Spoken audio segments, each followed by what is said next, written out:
productive skills, the definition of productive skills. There are some parts that I will raise some question marks, so I would be grateful if you participate in class discussions, because this is not a lecture, this is a webinar. And we need cooperation. So if I will activate your mics, then you will be able to share your ideas and make comments on the talks.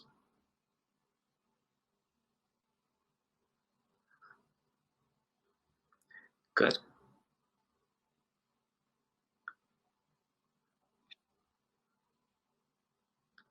Let me change the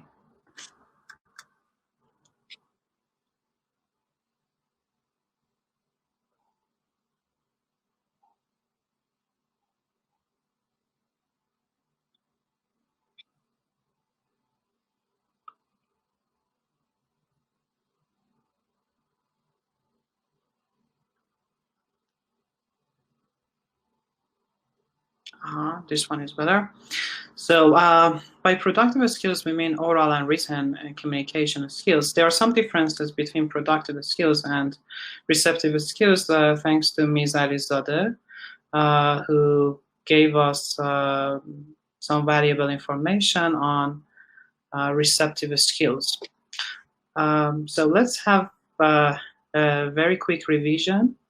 The difference between receptive and productive skills is that, for instance, reading and listening involve receiving information. So you will receive, and that they will be called as receptive skills. And however, speaking and writing are known as the productive skills because they involve producing words, phrases, sentences, and paragraphs. In this session, we will do our best to explore some aspects on how to help our students build their confidence, how to boost their confidence, how to work on fluency, and how to make a relaxed atmosphere for them to be able to speak, how to have lively conversations, and items like this.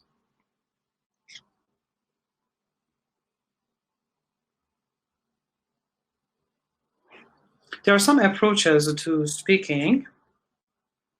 First of all, I want to provide you with an example. Imagine with me that you are a student in a foreign language, and there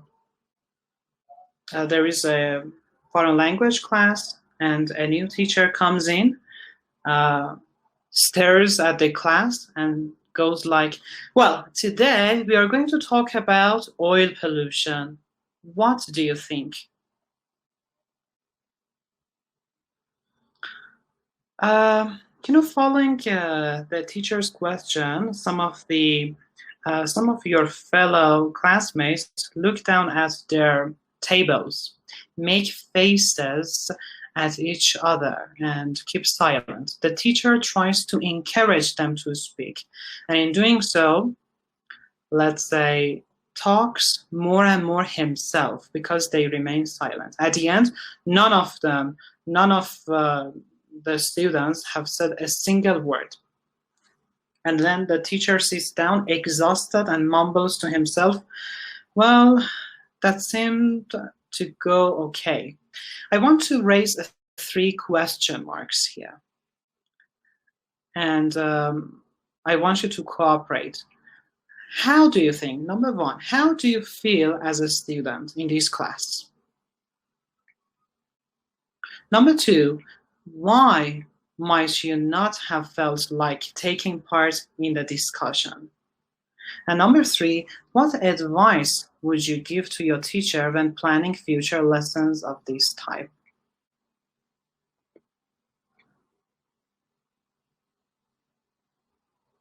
Well, please raise your hands if you want to respond the question.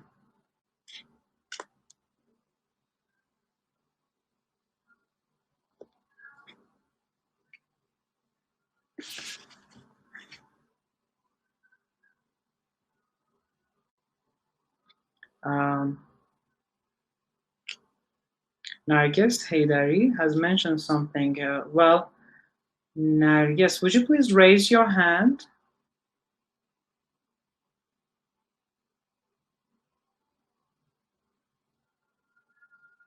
Nargis Haydari and also Yalda, Ali Nejad, if I'm not mistaken. Please raise your hands so that we can hear your voice. Nargis Haydari, I activated your mic. Go ahead.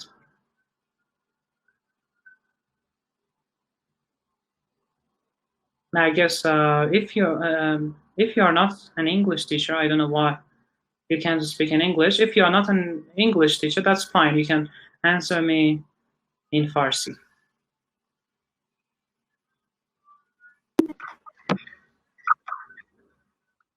Yes, please. Who's speaking?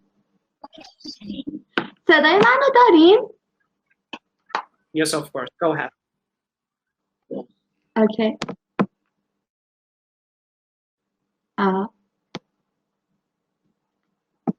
گفتیم بیام بالا.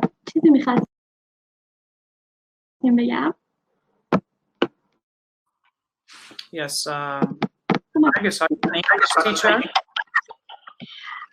No, I'm not English teacher. So I think it's not able because we are not English and we don't speak English very often. So it's us. And here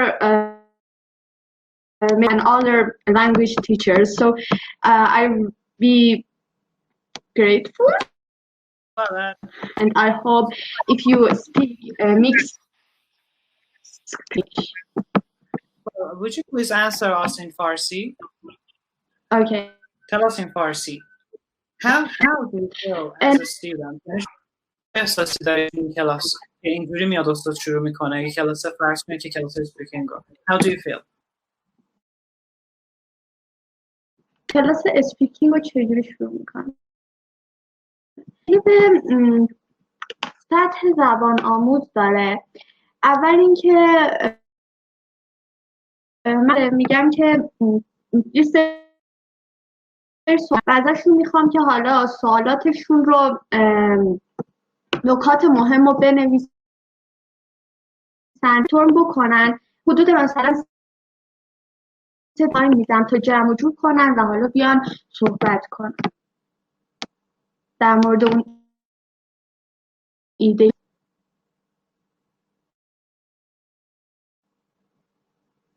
Alright, listen carefully. فرض کنید که استاد میره سر کلاس و یه هایی زول میزنه به کلاس، میگه که خب امروز میخوایم که راجع به فرض کنید که اویل پولوشن صحبت بکنیم، یعنی آلودگی که مربوط به اویله. خب حالا بهشون در ادامه میگه که خب نظرتون چیه؟ یعنی کلاس اسپیکینگ رو اینجوری شروع میکنه، میگه ما امروز میخوایم راجع به اویل پولوشن حرف بزنیم، خب نظرتون چیه؟ این فکر میکنید که برای یک زبان خارجه، شما مدرس چه زبانی هستین؟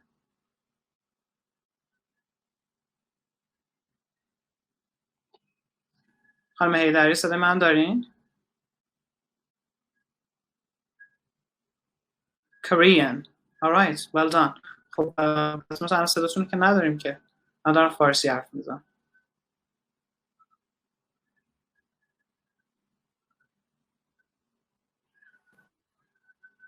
خب الان به نظر خوب یه کلاس اسپیکینگ درساتشون داریم.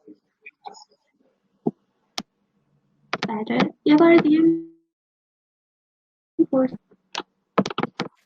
ما میخوایم امروز راجع به اویل پولوشن صحبت بکنیم دوستان، به کلاس زول میزنه. خب نظرتون چیه؟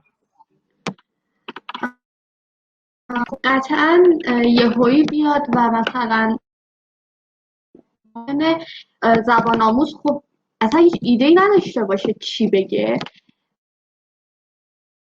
و خب نداشتن ایده ها یا از بچه ها پرسیدن حتی به فارسی ایده هاشون رو بگن شاید بهتر، نمیدونم.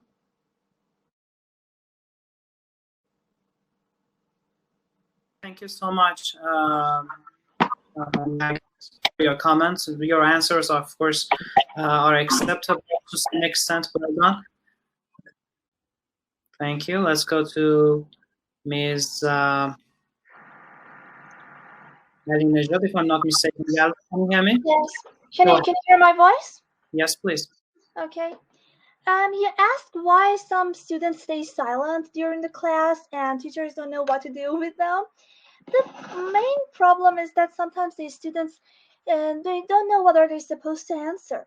You know, the teacher managed the whole class with monologue, and they just focus on the reading passages and sentences, and then suddenly they ask the students, okay, this is the question, talk about it, okay, just answer. And teachers are all they don't have what are they going to do, they don't have a plan, and that's why they stay silent. So before speaking sections, we need brainstorming, and they should be aware of some ideas to talk about. For example, of course, in every English book, there are some pictures, some new vocabularies about oil pollution, and so they might have the idea to present their ideas. So monologues by teachers are not going to work anymore.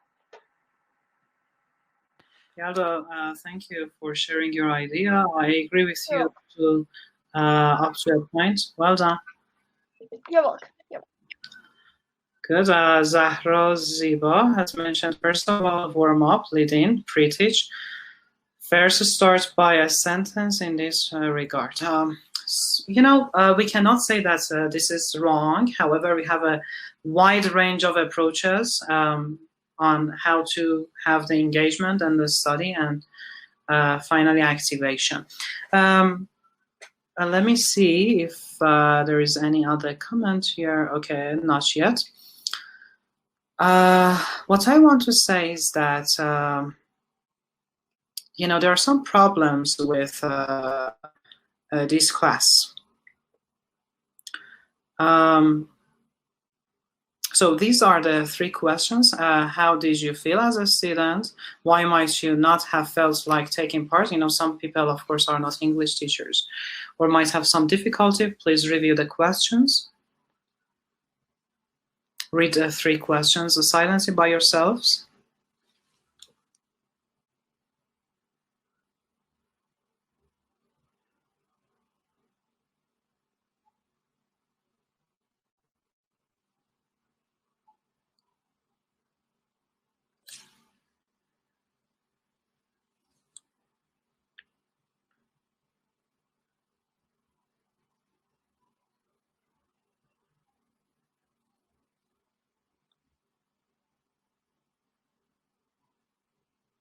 Good. Now, there are some, the truth is that a discussion class or a discussion lesson like the one that I told you in the very beginning, the one that's described in this task, is more likely to produce a silence. Let me check if you have my voice. Yes. Okay, if you have my voice, if you can hear my voice, please type yes, so that I can see the people who are still awake. Well done. Good. Good. Yes. The truth is that here, the students, it might result in an awkward silence or an eerie silence or a desultory sentence or two than a scorching debate. We want something that is different. We want to encourage our students. We need, why this happens is not too hard to understand. As a student in that lesson, you probably had no interest in the subject, no relevant knowledge or experience. Some of our colleagues in the beginning of the webinar mentioned that we need to provide them with some cues, or the topic might be boring for them. So the root cause could be that there would be no motivation, no desire, no perceived need to speak about it. And even worst of all, a slight panic. The student goes like, hey, the teacher wants me to say something and I haven't had time to think. Hence, as a result of all of this, there was nothing to say, and the students might be frightened. So if we want to get the students talking in class, we need to answer all these objections, which is not that easy. However, if the subject is relevant and interesting, if the students already want to say something, there is a good chance of something interesting happening. And I'm here to help you to scratch the surface on how to have a lively conversation, how to have a lively class when it comes to teaching and speaking first and then writing. So how can we help the teacher organize his or her speaking lessons better? There are some suggestions. Before sharing you my tips, I want to ask you to let me know how to organize our speaking lessons better so that the students will be inspired.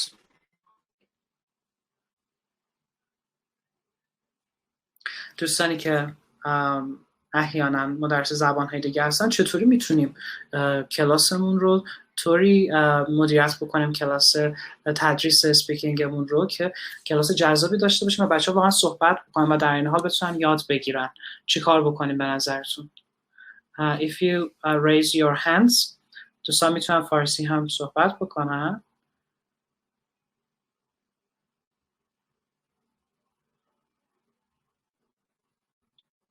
گرچه که حالا طبق صحبتی که داشتیم با دوستان قرار بوده که کار انگلیسی باشه، ولی خب به احترام دوستانی که مدرس فارسی نیستن، مدرس انگلیسی نیستن، ما فارسی هم صحبت میکنیم، مشکلی نداره.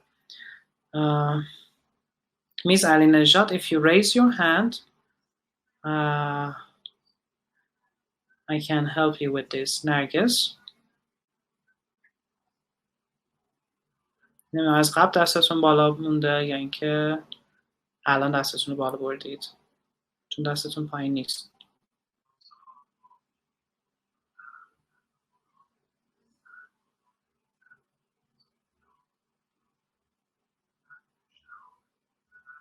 آها خب از قبل بالا بود.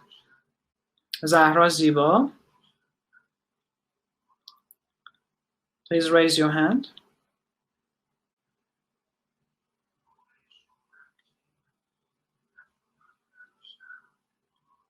Go ahead, Zahra.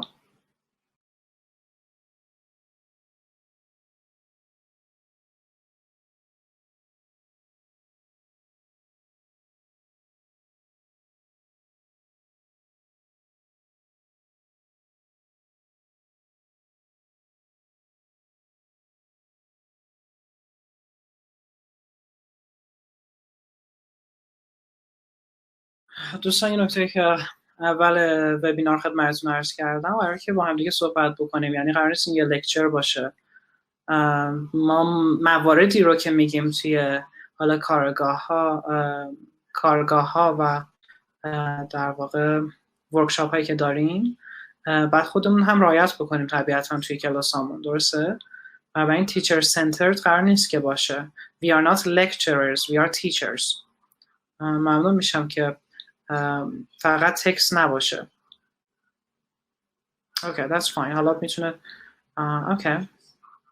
Zahra Ziba actually has mentioned that let me see. Start by interesting topics, talk about their favorite topics. Farnaz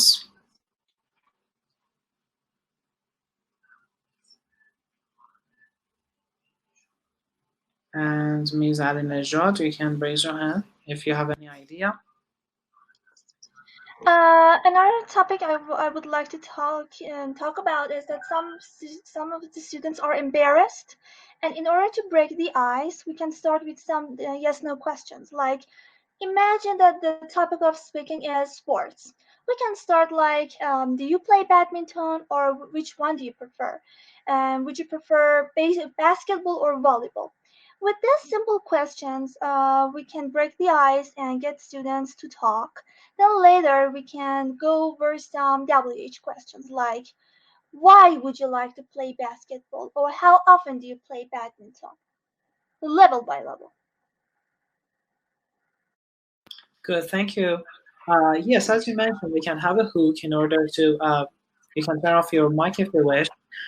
We can have a hook to an interesting topic or an interesting question to introduce the topic by an interesting question and attract the students' attention. However, remember, it is highly, let me tell you that it is strongly suggested and highly recommended to avoid yes/no questions, right, in the very beginning, specifically when it comes to speaking classes or discussion courses. Farnaz, give them some introductory about this subject and want to expand the topic. That might be possible as well. Okay, so would you please turn off your mic? Well done. I can hear myself. Thank you so much, Ms. Ali Nejad, also thank you. Good. So there are some tips here. We can take advantage of topic and cues, structuring talk, avoiding the talk loop, open questions, and playing devil's advocate. Of course, we have much more than these items. Let's talk about topic and cues. You will introduce a topic, but you will not abandon your students. Your main role will be to structure the talk, making sure that all the students, all the learners get a chance to participate, trying to, of course, when it comes to structuring the talk, I will give you more information on this. However, simply speaking, the learners would possibly bring to class a topic, or you might provide them with a topic. For instance, banning smoking or globalization, as well as a cue, such as part of a newspaper, you know, a short newspaper article or provocative question. So not only the topic, but also a cue that will serve to help spark a great conversation. Most of the lesson would then be taken up with discussing this, but you know, there must be some different views based on the based on the fact that whether your topic is controversial or not. If your topic is highly controversial, that would be strongly suggested. You know, if many people agree or many people disagree, there might be little or no explicit teaching of grammatical or vocabulary points, because your aim is not to teach them grammatical or vocabulary points. In planning the lesson, it would be a good idea to prepare a number of further cues, such as some follow-on article or question, to keep in reserve in order to move the discussion forward if it starts to drag. This is for topic and cues. The next one is structuring talk. When it comes to organizing your speaking class, your main role will be to structure the talk, making sure that all learners get a chance to participate, trying to prevent it getting boring. Occasionally adding to the discussion. Imagine with me that it's a vehicle, or think about a train. Your class is a train, and now after some time, of course, this is a traditional train, so you need to add fuel to your train so that it keeps going. Now, sometimes, you know, from time to time, you need to add to the discussion itself in order to keep it interesting. It is likely that you will generally want to reduce your own participation level. The more you talk, the less space there is for learners to say something. Now, let me raise a question mark, you as teachers. Let me bring this question. Should we speak more than the students, as much as the students, or should the TTT be less than STT? دوستان چقدر با باید صحبت بکنیم؟ صحبت کردن اساتید باید به اندازه زبان آموزاشون باشه، کمتر باشه و یا بیشتر باشه و یا بستگی داره به اون قسمتی که داریم ما تدریس میکنیم. If you raise your hands, I will be really appreciated. Surush Mohammadi, welcome. Would you please raise your hand? And also Parastu, if you have any idea. Hi everyone, can you hear me? Yes, Ms. Alizadeh. Great. Yeah. Welcome. Thank you so much for sharing nice information with us. I'm sorry I couldn't respond to you earlier. So about your question, I think as we talked about the actually exposure in foreign language, we talked about it in the previous workshop. So we are actually providing students with input. So we should speak in cases that we are introducing something new to them. Otherwise, we should be quiet and let them just produce it. And of course, teacher talking time must be less than actually student talking time. This is my actually personal viewpoint. Thank you. Sure. Ms. Alizadeh, I entirely agree with you. Good. Nargis, if you have any idea, and Surush Mohammadi, still you haven't raised your hand. So I would really appreciate it if you have your voice. And also Yalda Ali Nejad.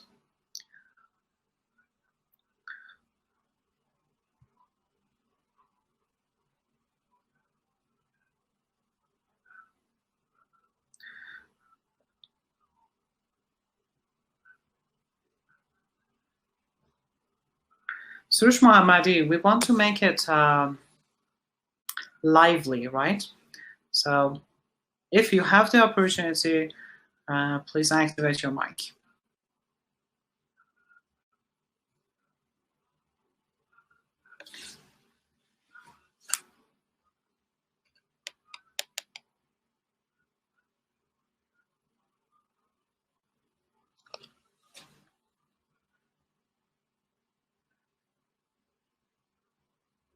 You don't have mic now.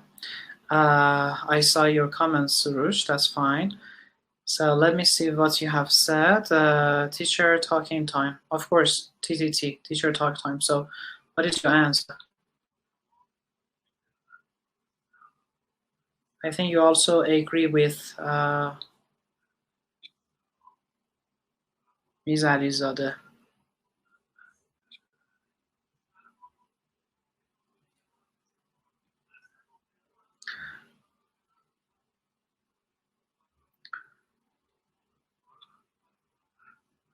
دوستان تصویر منو دارید؟ چون من هیچی اینجا الان همه چی استاپ شده.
Guys, sorry, I'm back. I'm back now. It has stopped working. So do you have my voice and picture? If you are still alive, please let me know. Okay, good. Good. All right. Well done. Yes, as Ms. Alizadeh clearly mentioned, it depends. However, mostly we need to avoid speaking more than students, specifically when it comes to speaking courses. Yes, of course. So the more we talk, the less space there will be for our students to say something. Now, next item is avoiding the talk-talk loop. What does it mean by this? In other words, there is a danger of getting locked into a talk-talk loop in which you say something, but because there is no response from the learners, you say something else. And again, with no response, you think that you need to add something else, etc. And then it takes a little courage initially, but after some time, you will usually get far more conversation out of a class by asking one clear question and then shutting up. Yes, we need to shut up and let the students speak, even if they need time to think. Okay, let's provide them with some time to think about this, and patiently allow your students even quite a long silence, that's fine sometimes, while learners formulate what they want to say. They are not robots. They are not as fluent as you. Repeatedly adding new comments or new questions can have the opposite effect.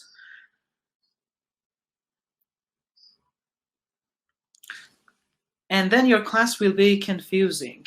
Confusing the class and closing down people would be your failure. So please avoid the talk-talk loop. If there is any questions so far, please let me know. If not, we will continue with the next items. Open questions and playing devil's advocate. Yes, you are still alive. Any questions for me? If you have a question, please type yes and raise your hand. If there is no question, please type no. Good. Good.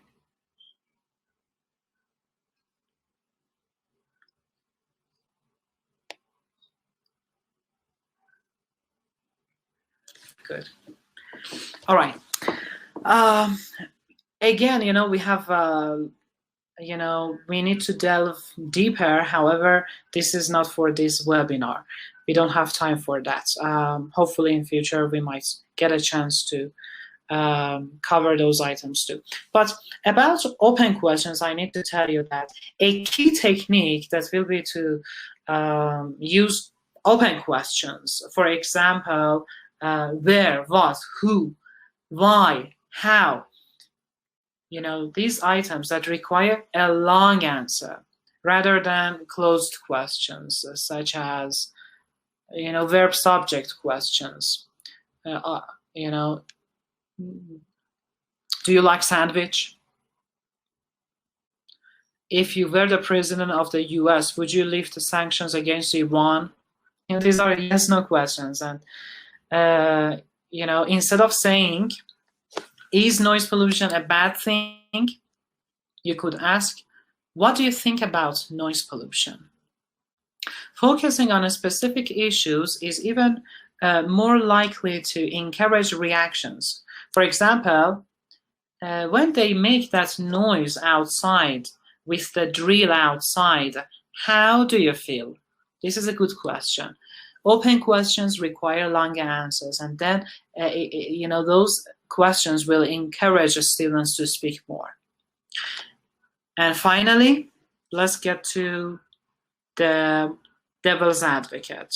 One highly useful intervention you can make is to sometimes play devil's advocate. That is to say that deliberately taking an opposing viewpoint or contrasting viewpoint so that you could spur on conversation. Even if you agree with your students, disagree. take the opposing viewpoint and inject enthusiasm, generate interest to your discussion. سروش محمدی, yes, no questions, etc. Close-ended.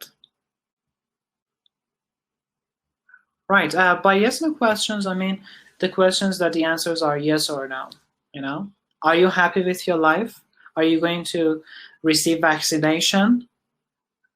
And stuff like that. For lower level students, actually. For elementary level students, yes, sometimes you could ask yes/no questions for elementary or the zero or the absolute beginners. Yes, of course, we cannot paint every student with the same brush. You're right. اینه که داریم میگیم black and white نمیخوایم بریم جلو. قطعا یه سری استثناءهایی توش هستش. مثلا بچه‌هایی که elementary level student هستن، بعضی از بچه‌ها با توجه به صلاحیت استاد، بعضی از مثلا دارم میگم زبان آموزایی که پری اینترمدییت هستن، باز بعضیاشون یعنی پری اینترمدییت داریم تا پری اینترمدییت میشه در واقع از yes no question ها برای اونها گاهی وقت استفاده کرد. For more advanced students, open questions, definitely I entirely agree with you, Surush. Thank you so much for sharing your idea. دوستان این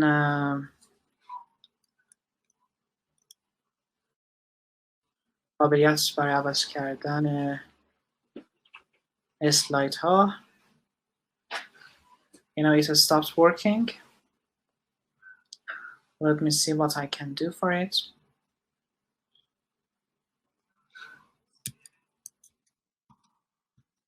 فکر میکنم دوباره باید فایل باهاتون شیر بکنم. Please excuse me for a second.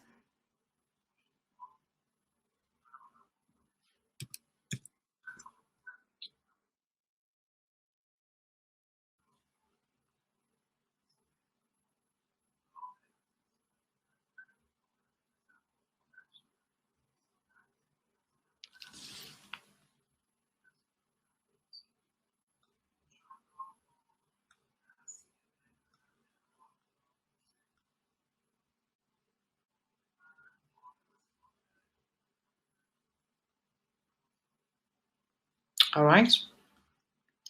Yes, now, ways to start a lively conversation. There are some activities here that you can read. All of them are based on the idea of discussing recent news, for instance. And I want you to check which of these items do you think will give learners a good opportunity to speak and encourage as many to speak as possible. So please look at the questions, look at the items, look at the activities, and tell me which one is likely to produce a lively conversation.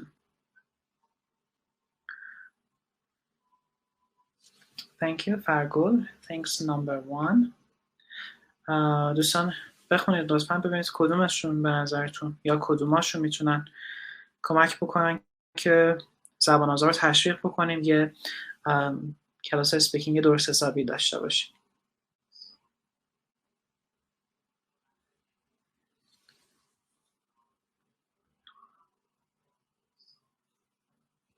Ms. Alizada, thank you.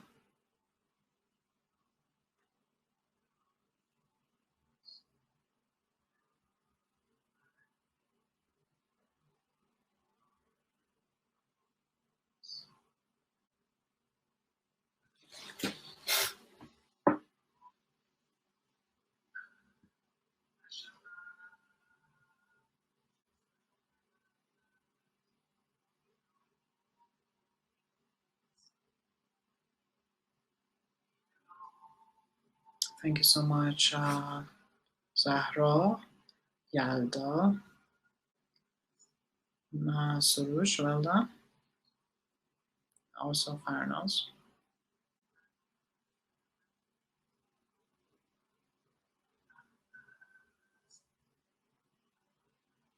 Okay, so let's see. Thank you so much. Small talk at the start of the lesson. The whole class chats about recent events. You write a controversial question based in the day's news at the board. The class work in groups of 4 or 5 students to discuss it, which is recommended. Pairs of learners have different pictures cut from today's newspaper. They compare their views initially, describing their 2 pictures, and finally everyone is given the name of the famous person, and then the whole class stands up and walks around, of course, in-person courses. Yes, number 2 is highly recommended. However, I need to say that all these activities seem to likely fulfill the goals to some degree. And by the way, also make use of 4 common groupings when it comes to in-person courses that we will have the whole class. Of course, when you have, for instance, a group of students, such as 4 or 5 students plus, you might put them first, let them think about the topic, then put them in pairs, and finally have a whole class discussion, right? So please think about this first individually, then in pairs, and finally the class as a whole would talk about it. So all of them could be acceptable to some extent. Now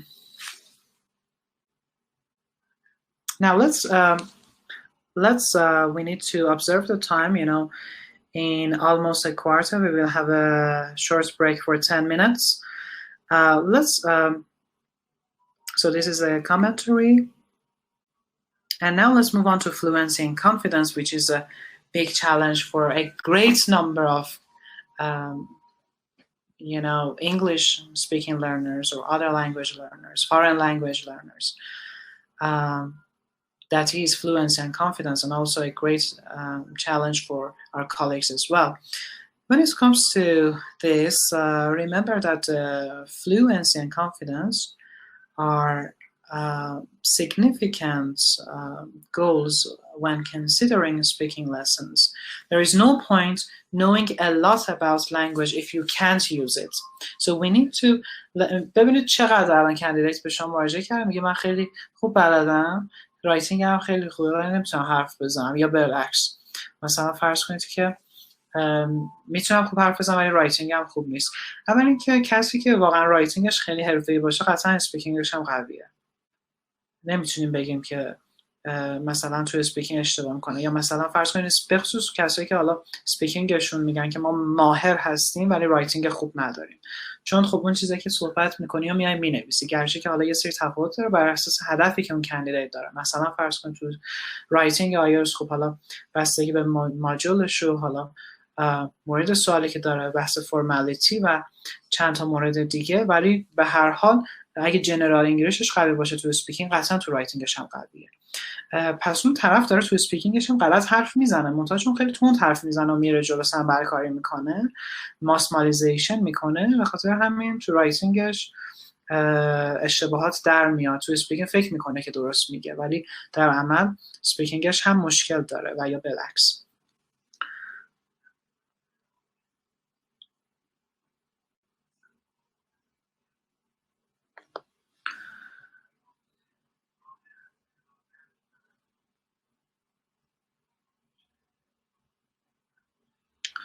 I want to tell you that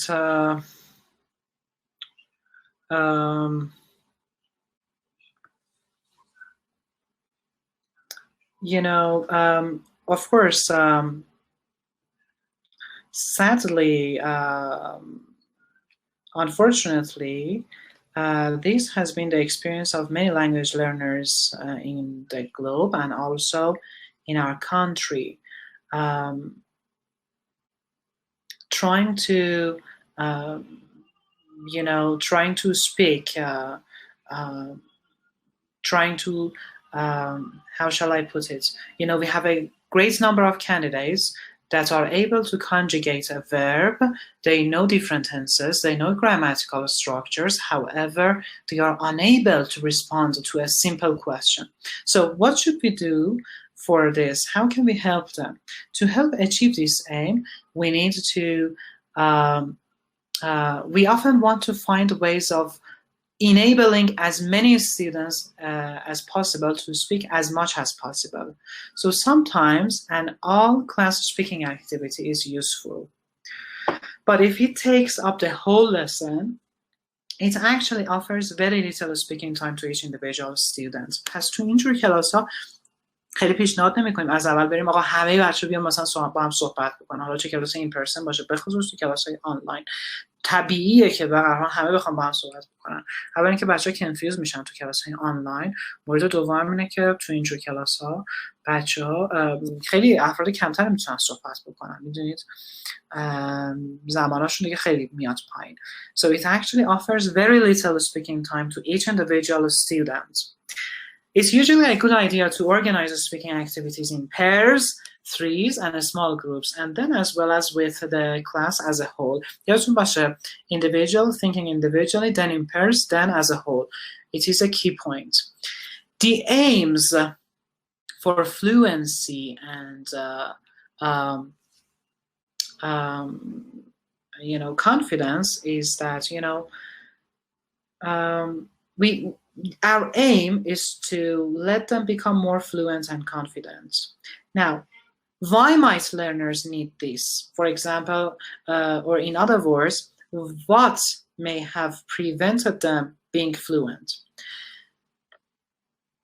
Most of the time, when people study a language, they accumulate a lot of up-in-the-head knowledge. کلی چیز تو سرشونه.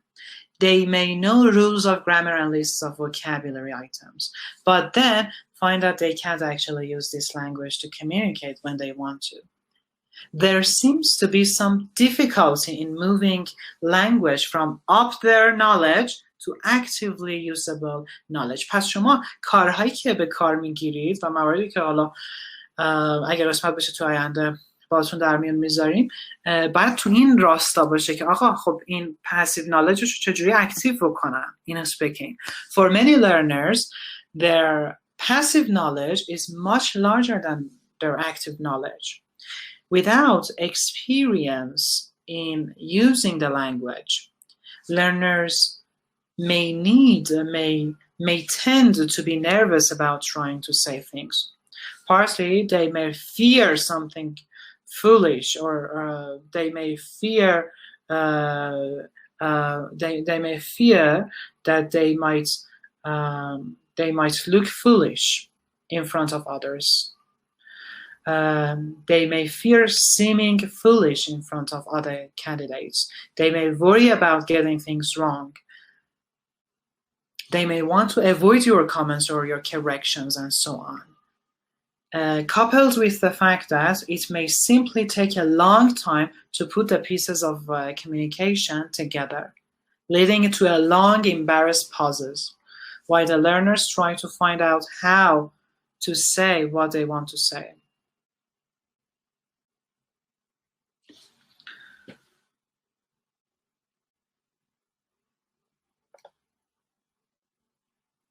خیلی از کندیدیت هم هستن که میبینید یا بعضی از مثلا فرض کنید حالا کندیدیت که میگه منظورم سپیکینگ کندیدیته یا حالا زبان آموزایی که خیلی راغبن که بیان صحبت بکنن زیاد حرف بزنن و اساتید فقط میرن سمت اونا که بالاخره کلاسشون یه صحبتی داشته باشه. نه از اونها استفاده کنید ولی یه محیط رو طوری فراهم بکنید که اونهایی که پینفولی شای هم هستن اونا هم بتونن انکریج بشن، اونا هم بتونن صحبت بکنن. مثلا اگه توی پر میذاریدشون حتما میکست بذارید، قویا با قوی نیافته، ضعیف با ضعیف نیافته.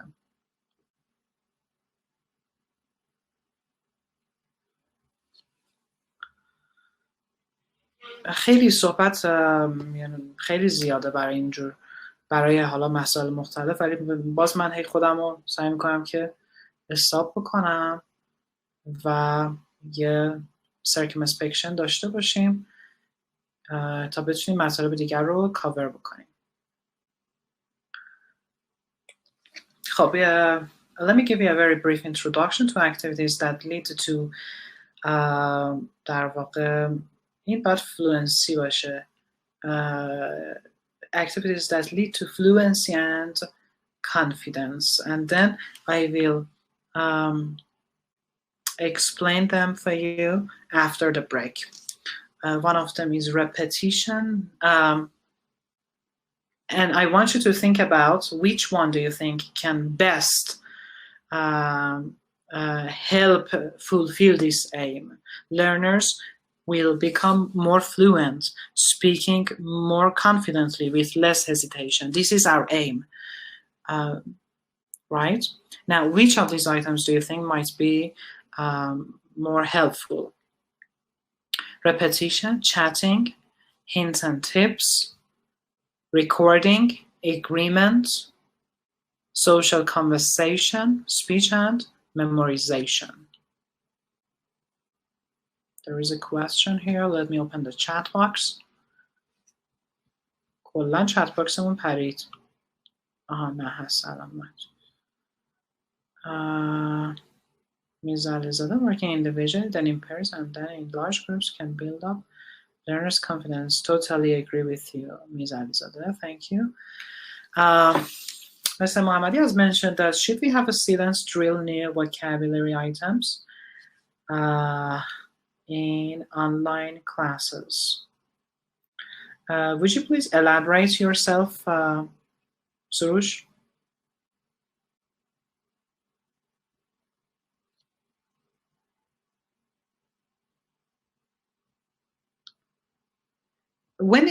If you're talking about teaching vocabulary, that is another issue. That's yes, we have them to repeat after you those new items. We will have this drilling new vocabularies, even in online courses. That's fine. That's fine. But حالا من دارم اسپویل میکنم دیگه.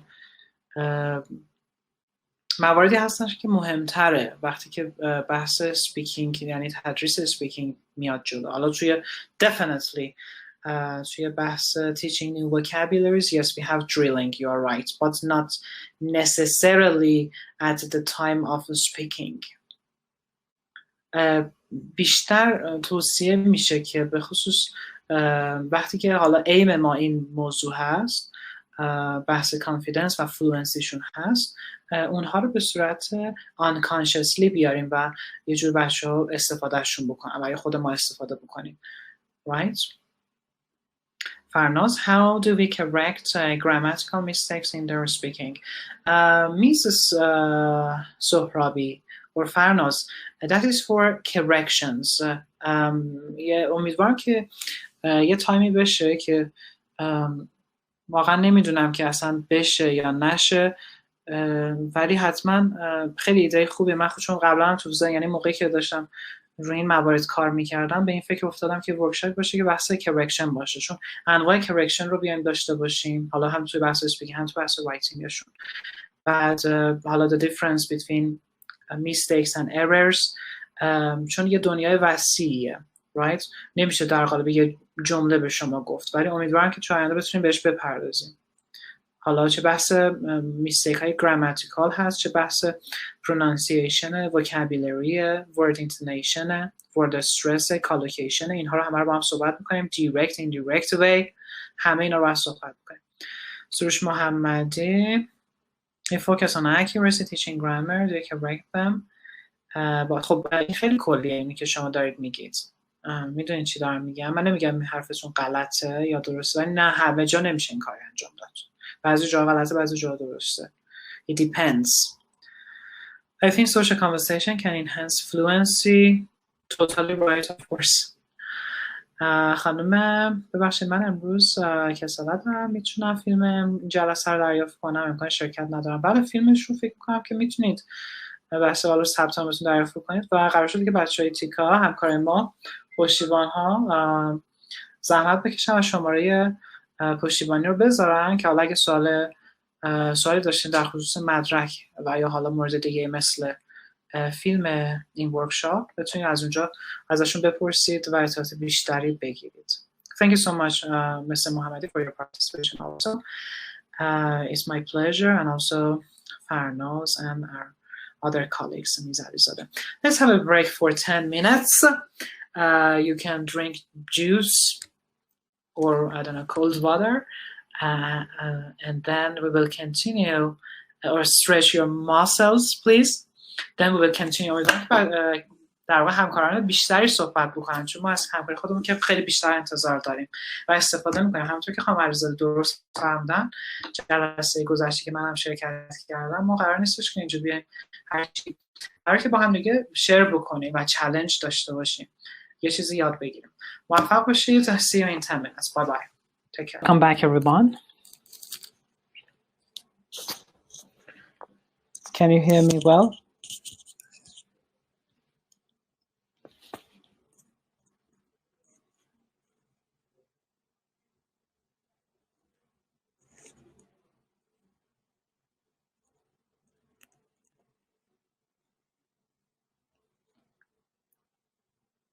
Yes, Ms. Ali Najad, Yalda is here, Ashkan is present.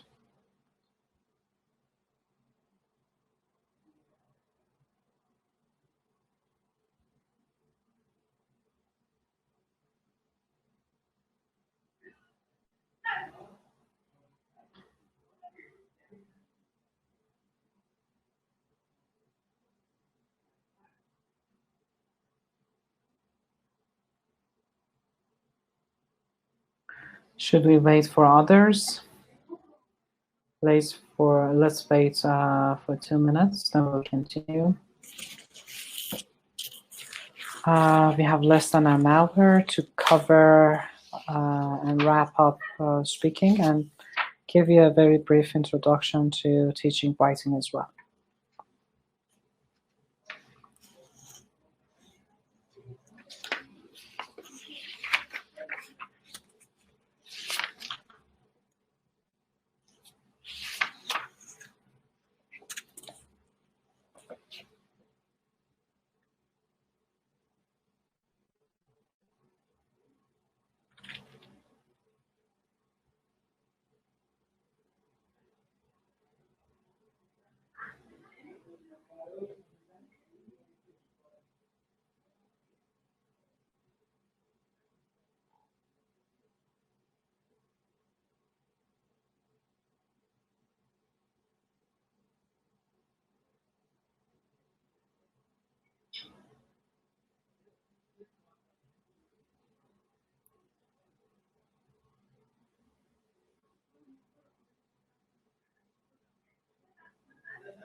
So let's start with role play.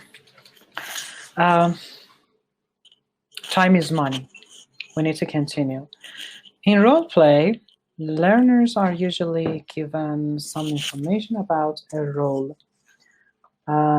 It could be a pop star, thief, detective. As some of our colleagues mentioned, it will make our class much more interesting.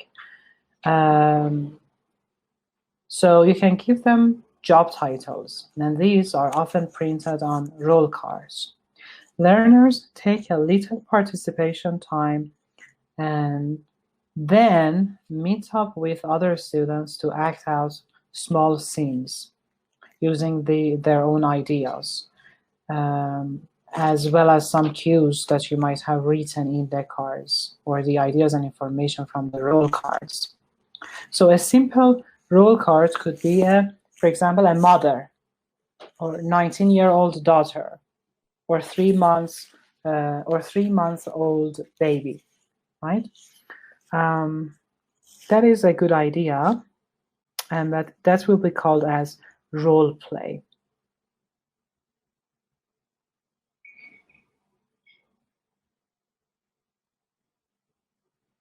Let's move on to real play. In real play, there are two main items. You need to keep in mind that role play is a powerful variation on role play. So real play is a variation on role play.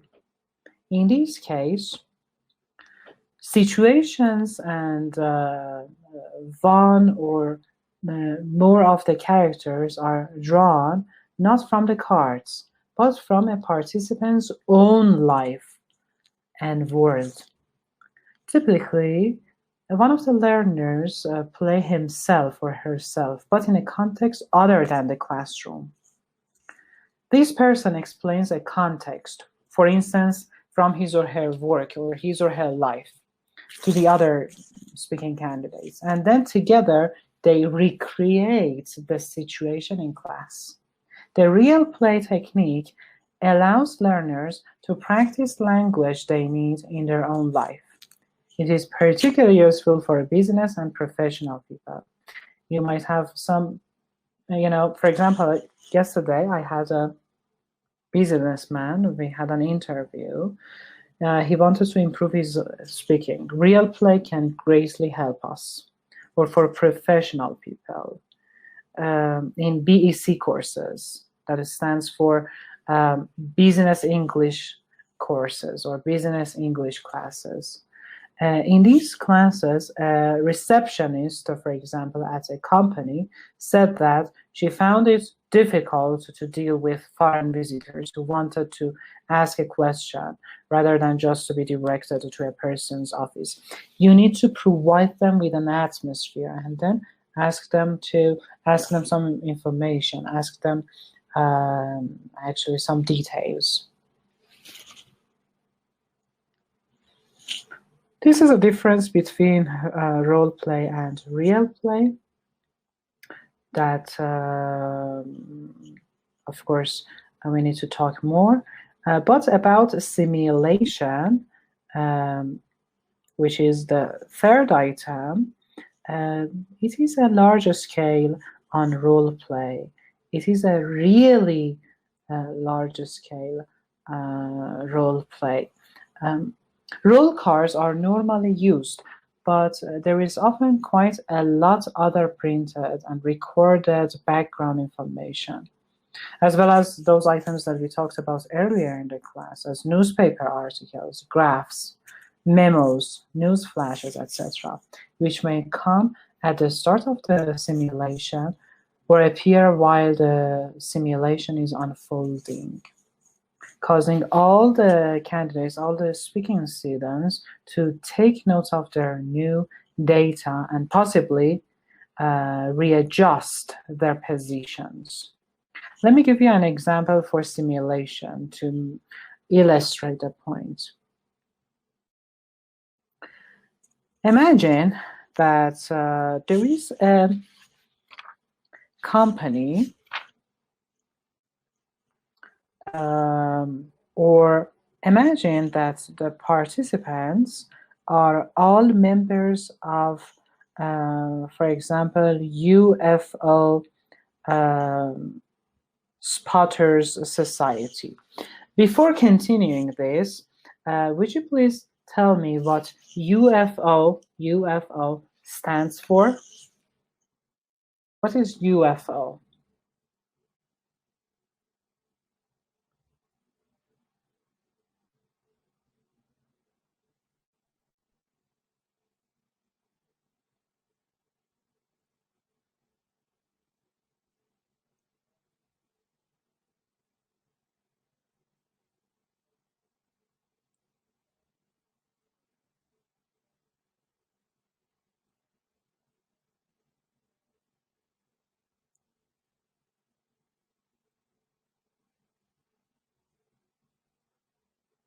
Okay, you can Google it. UFO.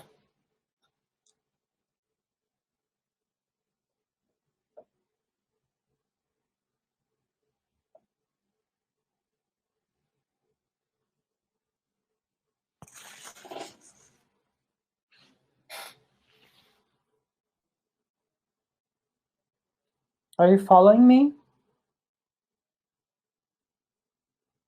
Hello?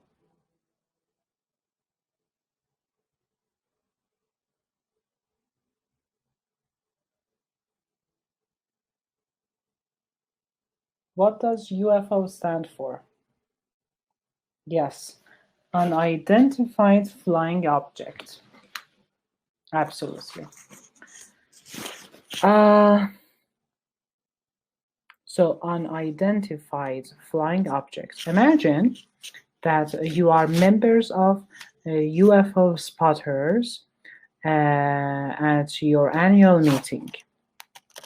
You are deciding how you could better publicize your cause to the public, for instance, or there are some participants. At the start, these participants have some facts about UFO incidents and some government statements. They could be collected from magazines and also on the internet. At an appropriate point in the simulation, you introduce a news flash that a UFO has landed in Siberia. This obviously changes the direction of the meeting. Later interventions include a request to interview members of the society, and then at the end, news that the UFO was another fake by itself. ببینید بحث سیمیلیشن قوی تر هست نسبت به در واقع رول پلی و ریل پلی که اینجا ما سعی میکنیم که شبیه سازی بکنیم و کاملا استودنت ها رو تو اون شرایط قرار بدیم. مثالی که براتون زدم میتونه قضیه رو تا حدی براتون روشن بکنه. But there are some more items about fluency, accuracy, and communication that I need to tell you. Imagine a switch inside your head. Look at this picture. We have accuracy and fluency. All the time in my classes, imagine, look at this picture. It swings between two settings, working mainly on accuracy and working mainly on fluency.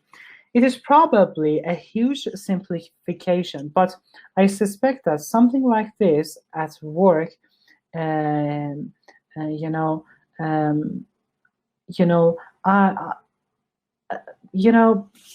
suppose this in my head through most of my language teaching.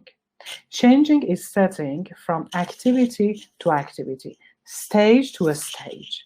And in some teaching, changing moment by moment in response to things happening in class. And I think that initially getting that switch installed and working may be a key skill for anyone learning to be a language teacher. Sometimes your aim is accuracy. Sometimes your aim is to help them with their fluency. And you are not going to mix them, generally speaking. Certainly, there are activities in which you are arguably working on both accuracy and fluency in relatively equal measure. But many everyday language teaching stages and many of the lessons you have are focused on one more than the other. باز as a rule of thumb گفتم به شما که نباید تعصب داشت و black and white بود به خاطر همین، ولی اغلب موارد روی یک کدوم بیشتر از مورد دیگه کار میشه و بعد حتما این ایم رو قبل از اینکه وارد کلاس بشید داشته باشید توی ذهنتون و توی lesson planتون یادداشت بکنید. Surush has mentioned that in simulation they are themselves not playing somebody's role.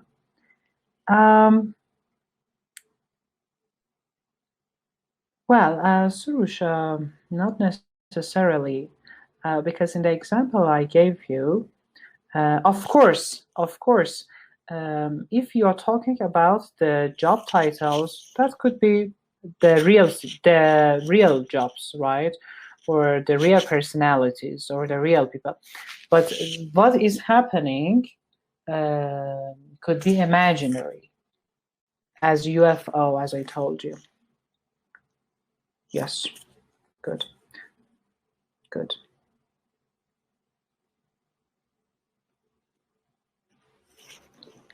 Many teachers ask me about scaffolding and how can scaffolding help us with teaching students speaking. I need to, there are many items here that I need to share with you, but let me choose the most important ones that are left. But I will tell you about this item as well.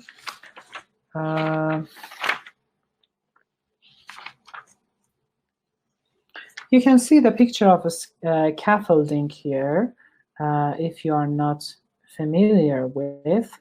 But in scaffolding, you know, I suggested earlier that during a fluency activity, there may be a way to offer spontaneous corrections that does not interfere too much with the flow of the conversation, or offers useful language feedback, and actually helps the speaker to construct his conversation.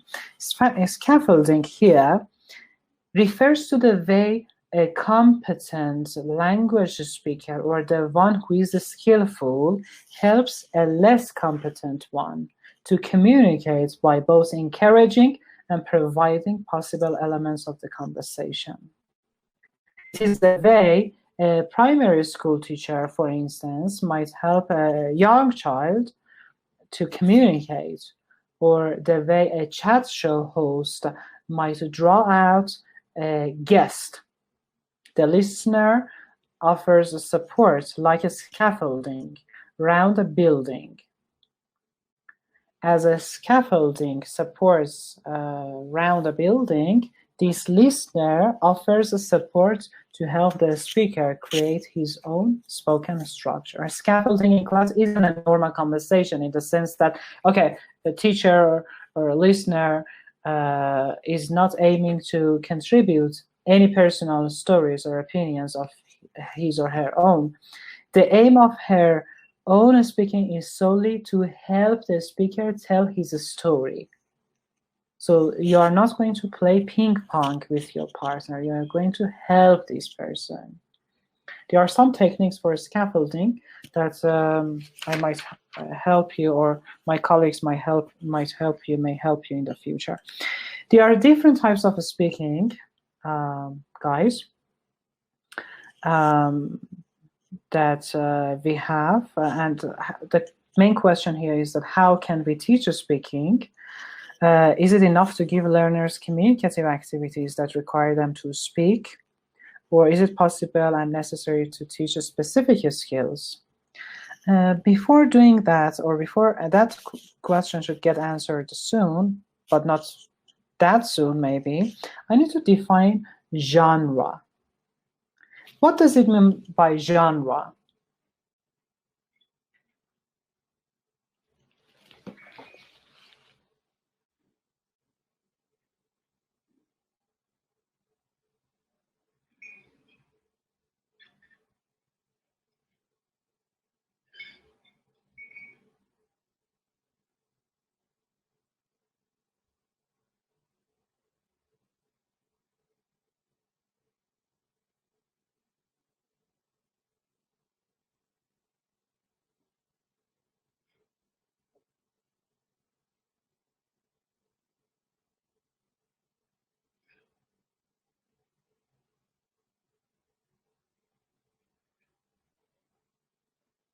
I think some people are typing.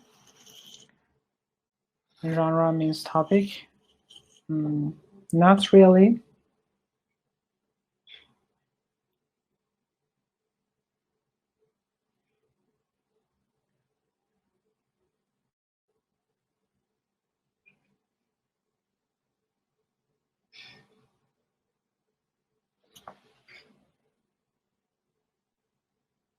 Yes, somebody has raised her hand. Yes, please.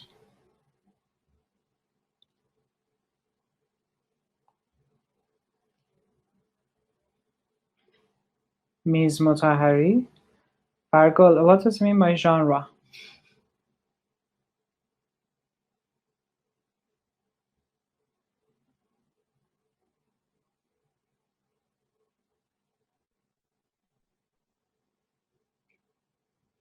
Can you hear Fargo?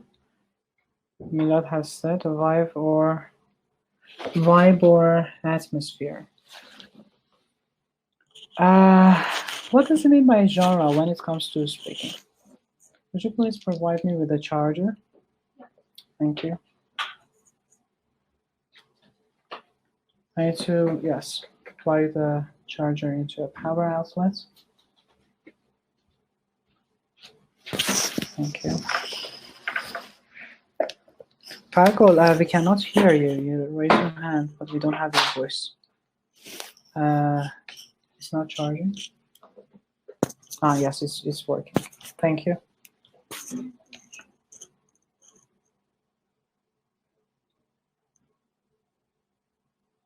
Okay. Can you hear me? Yes, we have your voice. Actually, I think we can classify the topic or our language or the content that we want to speaking about by genre. Yes, that could be acceptable. Well done. Thank you. Thank you. Genre actually is a variety of speech, or even in writing, we have different genres. You know, genre is something that you would expect to find in a particular place, with particular people, in a particular context, to achieve a particular result. You know, using a particular channel. For instance, it could be face-to-face or by phone. A genre is often characterized by specific choices about style, manner, tone, quantity, volume, you know, let's say directness, choice of words, formality, type of content, etc. So quite apart from the detailed content and specific words of the sermon or the phone call, there is likely to be a generally recognizable sermonness about the sermon and inquiry on the phoneness about the call. There is, you know, we have different genres when it comes to a phone call, you know, on malfunction. You know, there's something wrong with my blender that I bought recently, so I make a phone call. I want to check whether it is inside the warranty or outside the guarantee. And a friendly conversation between two friends, you know, or a sermon, a very serious lecture. We have different genres. That's not to say that we cannot also knowingly choose to ignore the genre, but we need to pay careful attention that and help. We need to take this into our consideration to help our students be more specific about genre. Some examples of genre, of course, let me see. Yes, some examples could be, as I told you, a sermon or telling a joke that we had, you know,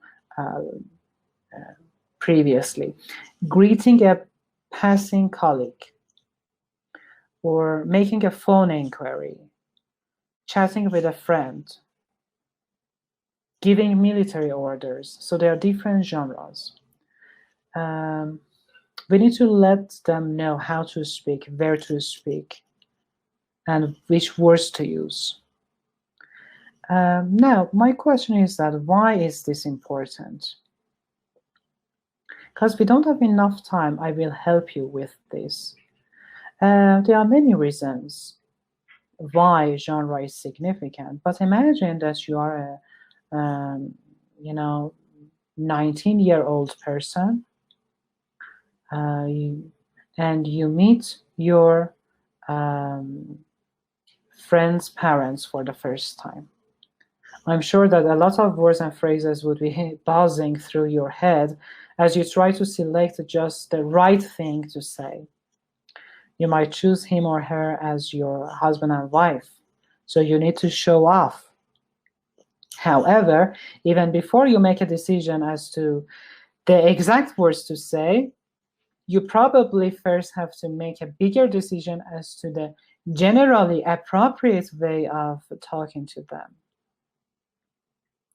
Will you adopt a hip street talk style, a very formal, wordy greeting? Will you make a speech, wrap a spontaneous poem, or what? So this example, I think, could clarify why genre is crucial.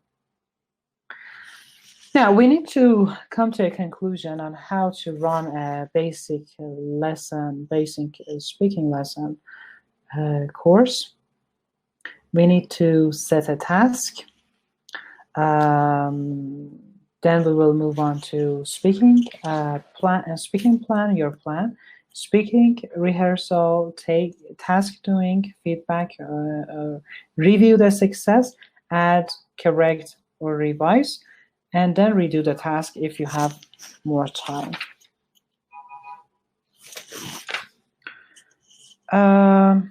If I want to give you more information on setting the task, I would say that you need to tell learners that they must, for instance, phone a business contact to make an appointment for a meeting to discuss future plans. You will set the task, you will explain to them what they are supposed to do. Then you will plan the speaking. As the learners actually know what to do, you need to plan the speaking.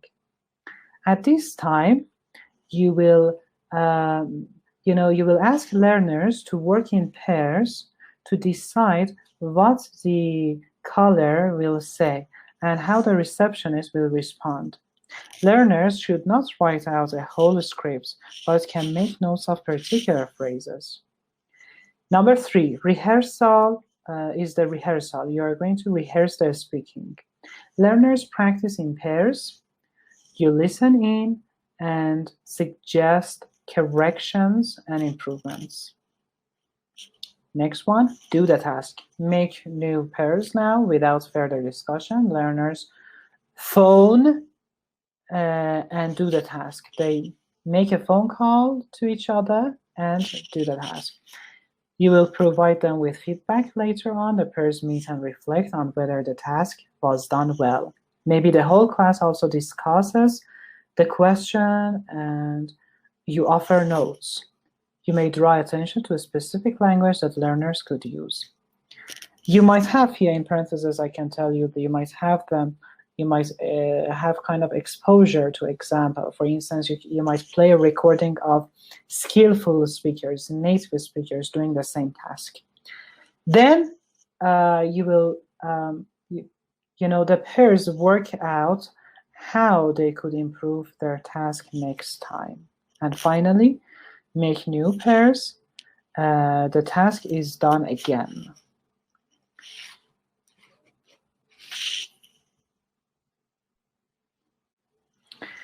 There are some approaches to writing that could be greatly useful, but before moving on to this, if you have any questions, you are free to ask.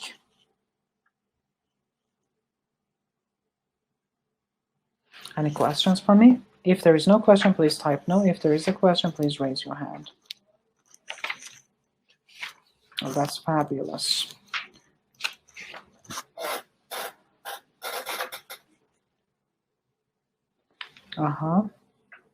Yes, please.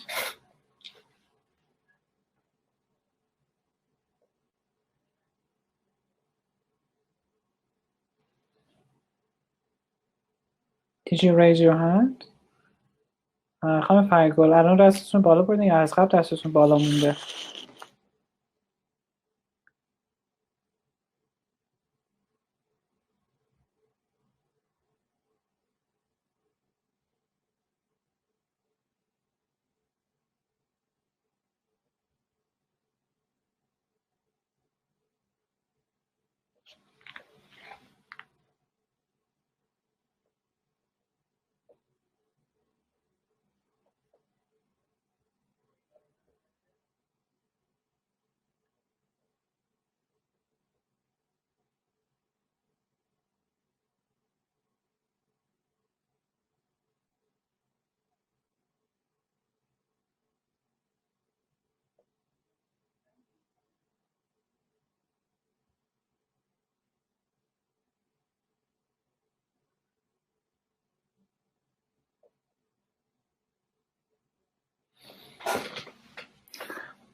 Okay, are you still awake? Please type yes or no so that I get some feedback.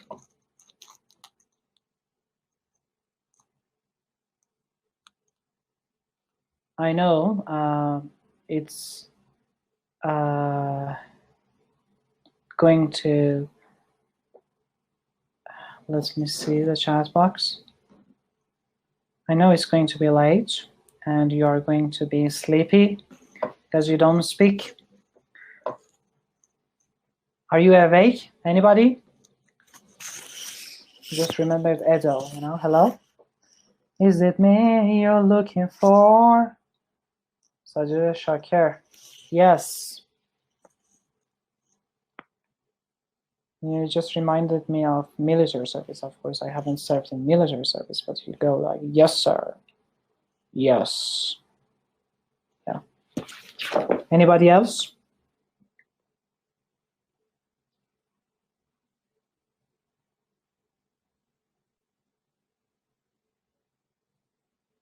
Okay, they might be recording the clip, and so you can have your big American chocolate cake with hot tea while recording the class. Okay, go and enjoy yourself. Stretch your arms. All right. Anyway, basic lesson sequence that I told you. When it comes to the writing, there are many approaches to writing. You know, writing in real life and in the classroom. You know, there are many. If we want to see the significance of the writing, you know, the role of the writing in everyday speaking or in everyday life, let's say, has changed quite dramatically over recent decades. But recently, it has become more significant. This new kind of communication has its own particular rules and rituals. Beyond the new ways of communicating, many people actually do very little writing in day-to-day life. But despite all these things, the need for longer formal written work, of course, is still there. Although, you know, it seems to have lessened over the years, but this is reflected in many classrooms where writing activities are perhaps less often found than those for other skills. But writing in the classroom is highly important. Despite all these things that I mentioned, there may still be good reasons why it is still useful to include work on writing in a course. Many students have a specific needs that require them to work on writing skills, academic study, examination preparation, and business English. Many IELTS candidates might come to you, and if you're an IELTS trainer, and they might ask you for help in writing task 2 or writing task 1, academic or general training module. You know, at the most basic level, your students are likely to be involved in taking down notes in lessons such as yours. This is a skill that is worth focusing on. So many students need writing.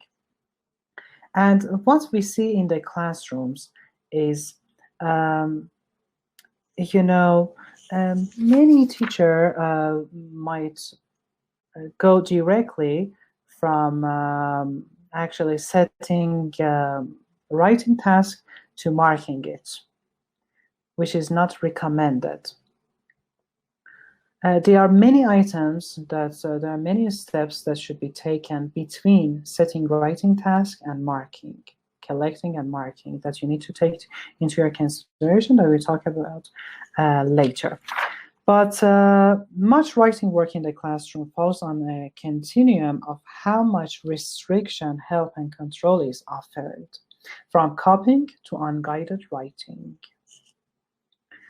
Look at the stages here. First, they have to copy. دوستان اگه که کاندیدیت های من، اگه زبان آموزای من اصلا اینپوت نداشته باشن، من چجوری ازشون انتظار دارم یک اسه حداقل 250 کلمه بنویسن راجع به یه موضوعی که حالا قبلا بهش فکر نکردن و اصلا تا حالا رایتینگ ننوشتن. پس کاپینگ خیلی مهمه. Students practice forming letter shapes in a handwriting book, note down substitution tables from the board, or copy examples from a textbook. Doing exercises. Then students write single word phrases, sentences, etc. in response to very tightly focused tasks with limited options and limited opportunities for creativity or getting things wrong. Then guided writing.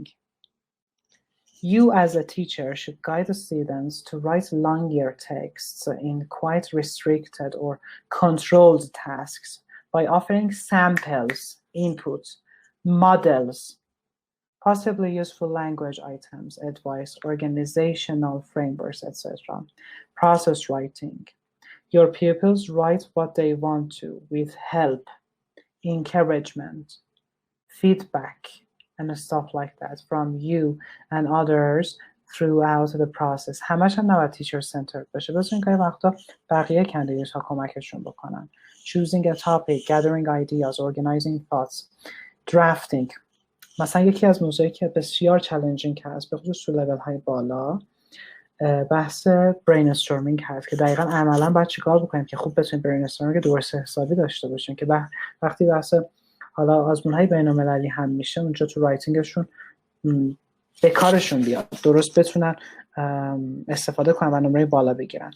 And finally, unguided writing. This is the last stage that your students will write freely without overt guidance, assistance, or feedback during the writing process.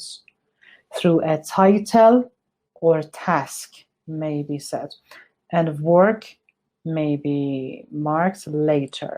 It could be in the class or at home. دیگه اینا دست خود استاده. خودتون تصمیم میگیرید.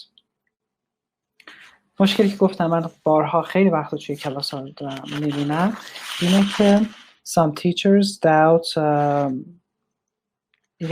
if any useful in-class work that could be done on writing, believing that it is essentially an individual activity. یه اتفاقی که متاسفانه دارم باز میگم متاسفانه پس recommended نیست، خیلی از کلاس ها داره میفته که به نفع زبان آموز نیست و راحت کردن کار استاده اینه که for many teachers it seems that the skill of writing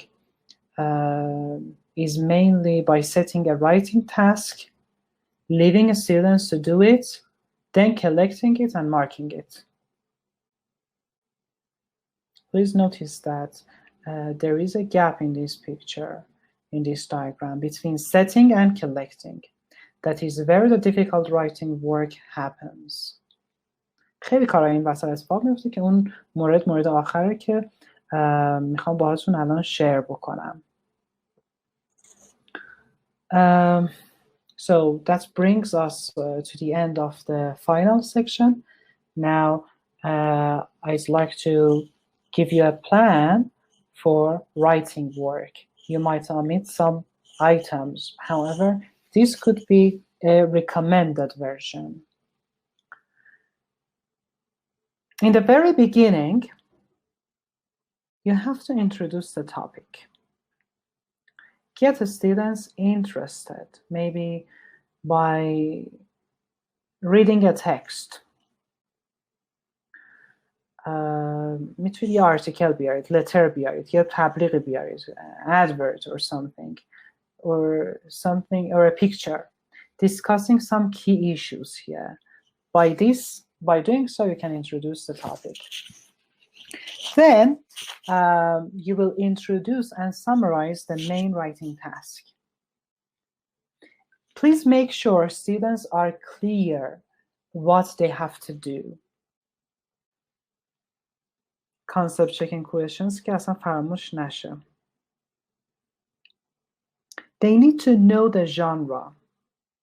Magazine article, letter, formal report که راجع به ژانر با هم صحبت کردیم. What the question is, who they are writing for and why. Please avoid some boring genre-free text for no particular audience writing tasks. Number 3, brainstorm ideas. Whole class, use the board to collect as many ideas as possible. Remember that you are going to write all the opinions and then select some items. Small groups might speak and take some notes, or you can have a whole class. Next stage, have fast write. Why fast write? Because it will build their confidence. A very good way to overcome blank page terror and get ideas flowing is to fast write. یه اتفاق خیلی بزرگی که میفته که در واقع میتونه خیلی کمک بکنه به حتی آیلتس کندیدیت ها که این ترسشون بخوابه. یه روش خیلی جالبیه که امیدوارم تو آینده بشه باتون در میون بذارم. پیشنهاد خود IDP در واقع بوده و در واقع این پنیک رو از بین میبره. I might tell you in the future if I get a chance. Then the next stage is select and reject ideas. Okay, who's worth leaving out, or what's worth leaving out? دوستان صدای منو دارید یا خیر؟ اگه صدای منو دارید لطفاً تایپ بکنید. My picture. Good. خب. Yes, people are still awake. Okay, میخواستم یه چیزی رو بگم که منصرف شدم. I censor myself. Yes, select and reject ideas. Then, of course, sort and order ideas. Start to plan a structure of a text by arranging the ideas. Number 7, decide on specific requirements. That is to say that, decide the style of the writing, information, layout, and items like these. How is the text to be laid out, paragraphed, organized? Are there any special rules? Are there things that must be included or stated in a certain way, or what? Then focus on useful models, the input. Help your pupils to study samples of written texts similar to the ones that are available, focusing on the items that or the messages or the grammar that they have learned recently. Number 9, plan the text. Use notes, sketches, cut up cards to start organizing a possible shape for text. The next item, number 10, get feedback. At various points, you, other students, or groups can read and make helpful comments, suggestions about the text. And this may help on the content and message, the organization, the language, etc. Prepare the drafts, the first draft. Students often benefit from preparing a draft version before the final one. And this, again, will help them with their confidence. This gives them the chance to get to read their reactions and corrections. You are going to edit. After that, students carefully go through their own text.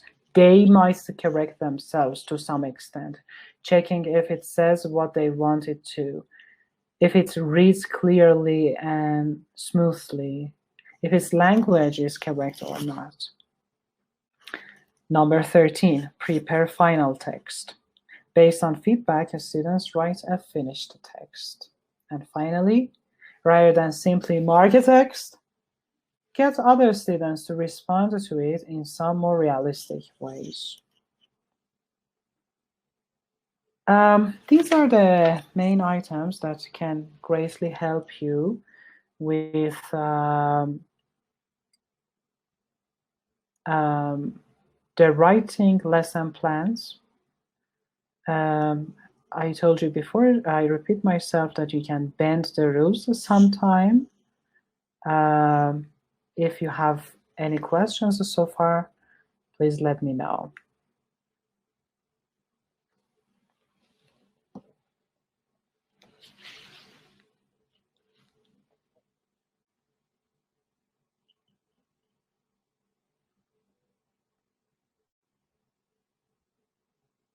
Okay, it's my pleasure.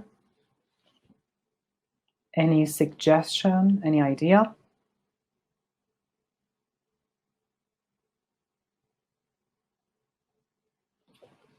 Your recording app crashed a few minutes ago. Okay, you might ask the supporters of Tیکا. Thank you all very much for your time and attention. This brings us the writing that we worked on, the stages. Of course, I told you I just scratched the surface, but it brought us to the end of the presentation. I'd like to thank all my colleagues, all the supporters, Mr. Mohsenian, Mr. Wafai, and finally, I'd like to finish by thanking my dear wife for helping me through the stages. I wish you comfort, happiness, and a great night. And as we say in my hometown, don't forget to be great. Goodbye. Be safe.